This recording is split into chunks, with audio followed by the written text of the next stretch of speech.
کہ ہر کسی کو یہ عزاداری جو کر رہے ہیں، جو حصہ ڈال رہے ہیں، ہر کسی کو کرنی چاہیے جیسے کر رہے ہیں، یا کچھ لوگوں کو نہیں کرنی چاہیے؟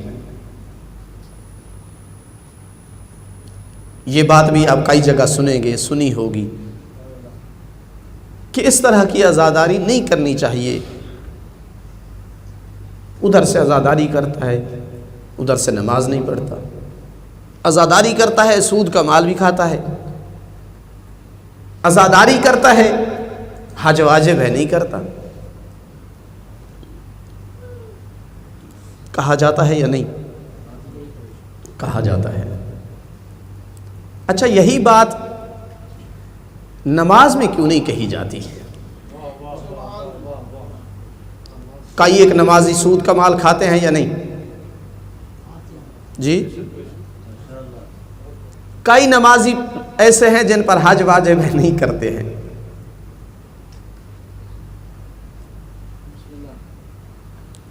میں غلط بات کر رہا ہوں یا درست ہے؟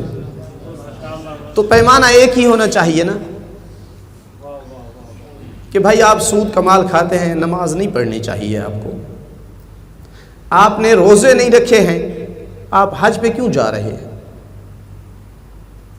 یہی بات وہاں بھی ہونا چاہیے، جبکہ وہاں نہیں ہوتی. لمحہ فکریہ ہے یا نہیں؟ سوچنا چاہیے تھوڑی دیر کے لیے یا نہیں؟ میں جو عرض کرنا چاہتا ہوں وہ یہ ہے کہ ایک دفعہ عزاداری میں وہ حصہ لے رہے ہیں جو ولایت آل محمد کے قائل نہیں ہیں، چاہے مسلمان ہیں یا غیر مسلم. ان کو تو کرنی چاہیے، ان کا حوصلہ افزائی بھی کرنی چاہیے.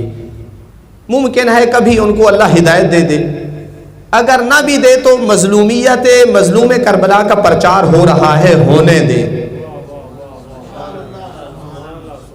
کوئی اس کا ہمیں لاس اور نقصان نہیں ہو رہا.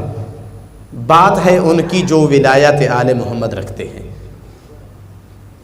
بعض دوسرے واجبات کے بھی پابند ہیں، بعض کچھ واجبات کے پابند ہیں، بعض بالکل لاپرواہ ہیں. زیادہ تر بات کی جاتی ہے ان کی جو بے پرواہ قسم کے لوگ ہیں. 10 دن محرم کے مومن ہوتے ہیں، اس کے بعد نماز سے ان کا کوئی تعلق نہیں ہے، روزے سے کوئی تعلق نہیں، کبھی کبھار ہو گیا تو ہو گیا. اگر معیار یہی ہے کہ کسی عبادت میں یہ شرط لگا دی جائے کہ انسان دوسری عبادتوں کا پابند ہو تو یہ کر سکتا ہے، تو یہ پیمانہ پھر دوسری جگہ بھی آنا چاہیے، جبکہ وہاں نہیں ہے. تو مسئلہ پھر کیا ہے؟ دیکھیں، یہاں 2 پہلو ہیں جن میں خلط ہے. آپ طلبہ حضرات ہیں، آپ بھی اس پر سوچئے. 2 پہلو میں خلط ہے. ایک یہ پہلو ہے کہ وہ صرف اور صرف دوسرے اعمال کا پابند نہیں ہے، یا نہیں، مشکل صرف یہ نہیں ہے بلکہ وہ عزاداری غلط کر رہا ہے. اور یہ صرف عزاداری میں نہیں ہے، یہ ہر عبادت میں ہے. دونوں پہلو ہیں. سادے لفظوں میں یوں کہوں کہ یہ نمازی دوسرے واجبات کا پابند نہیں ہے یا نماز غلط پڑھ رہا ہے. یہ 2 علیحدہ چیزیں ہیں یا نہیں؟ اگر وہ دوسرے واجبات کا پابند نہیں ہے تو اس کو نماز پڑھنے دے، کم از کم نماز صحیح پڑھ رہا ہے، ایک واجب تو اس کا ادا ہو رہا ہے. زیادہ سے زیادہ یہ ہے کہ معصوم فرماتے ہیں اگر سارے واجبات کا تو پابند نہیں ہے تو اپنے آپ کو شیعہ نہ کہلوا، بلکہ لوگوں سے کہے میں ان کا محب ہوں. شیعہ ہونا دور ہے، میں ان کا محب اور موالی ہوں. یہ ایسی احادیث ہیں جو تقریباً 4 معصومین سے صادر ہوئی ہیں کہ جب تک تو واجبات کا پابند نہیں ہے، جب تک محرمات سے نہیں بچتا تو اپنے آپ کو شیعہ نہ کہلوا. درود بھیجیے محمد و آل محمد پر.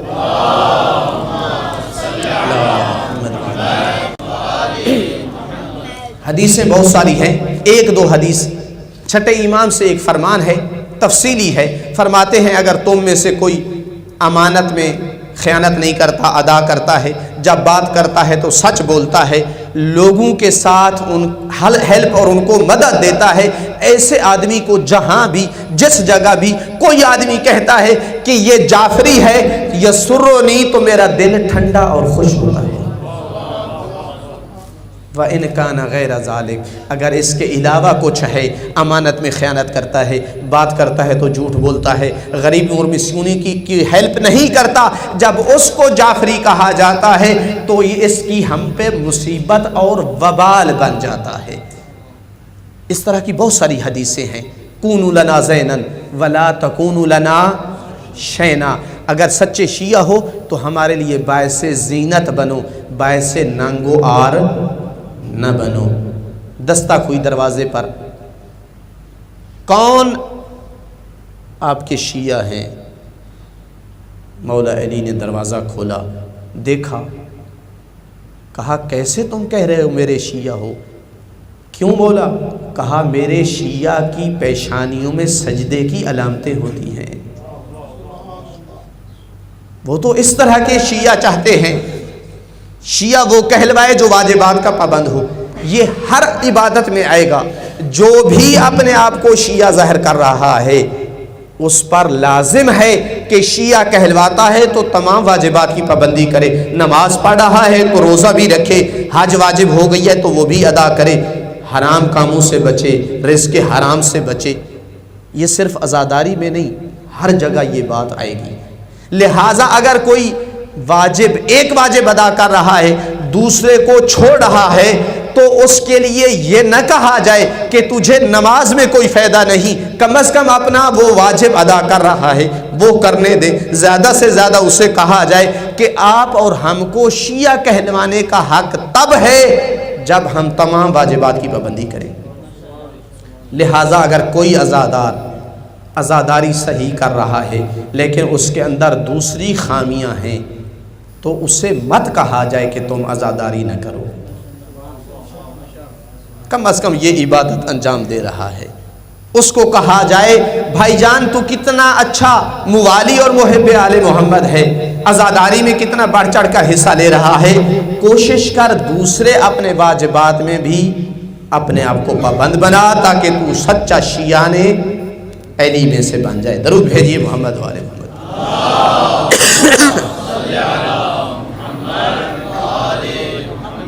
لیکن اگر اس کی عزاداری درست نہیں ہے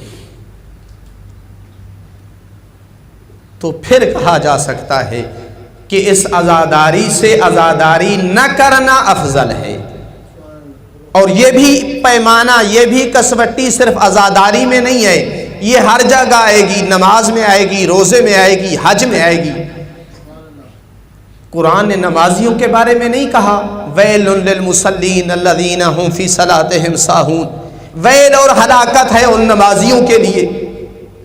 ہیں نمازی، نماز پڑھتے ہیں مگر نماز میں سہو کرتے ہیں، تو نماز میں یہ بات آئے گی۔ اللہ کے رسول نے ایک نمازی کو نہیں دیکھا تھا مسجد نبوی میں اور فرمایا تھا اسی حالت میں مر گیا تو یہودی اور نصرانی مرے گا، اس لیے کہ وہ اتنا تیز سجدہ کر رہا تھا کہ جس کو یوں بیان کیا گیا کہ اتنا تیز سجدہ تھا جتنا کوا کسی چیز کو اپنی چونچ مارتا ہے۔ کہا اسی حالت میں مر گیا یہ نمازی مسجد نبوی میں، اگر مر گیا تو یہودی مرے گا یا نصرانی مرے گا، چونکہ یہ نماز درست نہیں پڑھ رہا۔ حج کے بارے میں بھی نہیں فرمایا گیا۔ جب امام زین العابدین علیہ السلام سے کہا گیا ما اکثر الحجیج، کتنے زیادہ ہیں حاجی، کہا یہ نہ کہو ما اکثر الحجیج، کتنا شور و شرابہ زیادہ ہے، کیونکہ وہاں بھی حج پر بھی کئی ایک مال حرام سے آ جاتے ہیں، کئی ایک ریاکاری کے لیے آ جاتے ہیں، کئی ایک سیر و سیاحت کے لیے آتے ہیں، تو یہ بھی پیمانہ پھر تمام عبادتوں میں ہے۔ لہٰذا اسی طرح زیارت مظلوم کربلا میں چھٹے امام نے کچھ لوگوں کو دیکھا بڑی شان و شوکت سے زیارت کے لیے بن ٹھن کر اور حلوے بنا کر اور پتہ نہیں کیا کیا اچھے اچھے کھانے تیار کر، فرمایا ان تزورو خیر من ان لا تزورو وان لا تزورو خیر من ان تزورو، تمہارا زیارت کرنا ابا عبداللہ کی بہتر ہے زیارت نہ کرنے سے، اور تمہارا زیارت نہ کرنا بہتر ہے تمہارا زیارت کرنے سے۔ جب تفصیل پوچھی گئی تو کہا کیا اپنا اگر کوئی عزیز مر جاتا ہے تو اس کی قبر پر بھی اس طرح کے اچھے اچھے کھانے بنا کر جایا کرتے ہو؟ تو لہٰذا یہ احادیث واضح کر رہی ہیں کہ ہر عبادت میں ایسا ہے کہ اگر اس کو صحیح انجام نہ دیا جائے، بعض حالتیں ایسی ہوتی ہیں کہ اس کا وہ انجام نہ دینا اس کے انجام دینے سے بہتر ہوتا ہے۔ یہاں آپ کہہ سکتے ہیں جو ریاکاری کے طور پر ماتم کر رہا ہے اس کا ماتم نہ کرنا ماتم کرنے سے بہتر ہے۔ ماتم نہ کرنے والا گنہگار تو نہیں ہو رہا نا، ریاکاری کے طور پر ماتم کرنے والا گنہگار ہو رہا ہے۔ وہ خطیب اور واعظ جو دکھاوے کے لیے مجلس پڑھ رہا ہے، جو غلط باتیں کر رہا ہے لوگوں کو خوش کرنے کے لیے، دین کے نقصان میں جانے والی باتیں کر رہا ہے، اس کا مجلس نہ پڑھنا بہتر ہے اس کے مجلس پڑھنے سے۔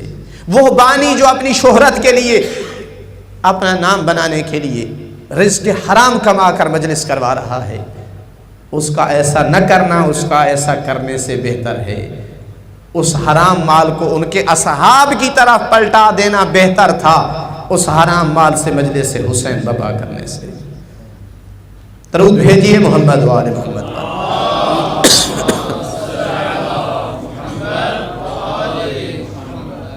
ہمیں اندازہ ہونا چاہیے اس بات کا کہ جب ہم عزاداری کے نام پر سارا دن مجلس بپا کرتے ہیں، حیا علی الصلاۃ کی ندائیں بلند ہوتی رہتی ہیں، حیا علی خیر الاعمال کی ندا آتی رہتی ہے، ہم 15 منٹ کے لیے وقفہ نہیں کرتے ہیں۔ ہمیں احساس نہیں ہے زمانے کے امام پہ کیا گزرتی ہے، مظلوم کربلا پہ کیا گزرتی ہوگی۔ 21 ماہ رمضان کے دن مظلوم کربلا کے مظلوم والد امیر المومنین کی شہادت کے نام پر مجلس بپا کر کے دن دہاڑے لنگر تقسیم کر کے روڈ کے اوپر کھا رہے ہوتے ہیں، روزے کی اہانت کر کے۔ اللہ جانے ہم اپنے ائمہ پر کتنا ظلم کرتے ہیں۔ اس عزاداری کے بارے میں آپ کہہ سکتے ہیں کہ ایسی عزاداری نہ کرنا بہتر ہے عزاداری کرنے سے، لیکن اگر کسی بندے میں خامی ہے، عزاداری میں مخلصانہ حصہ ڈال رہا ہے اور اس میں گناہ ہیں، اس کو نہ کہا جائے تو کیا فائدہ تمہاری عزاداری کا؟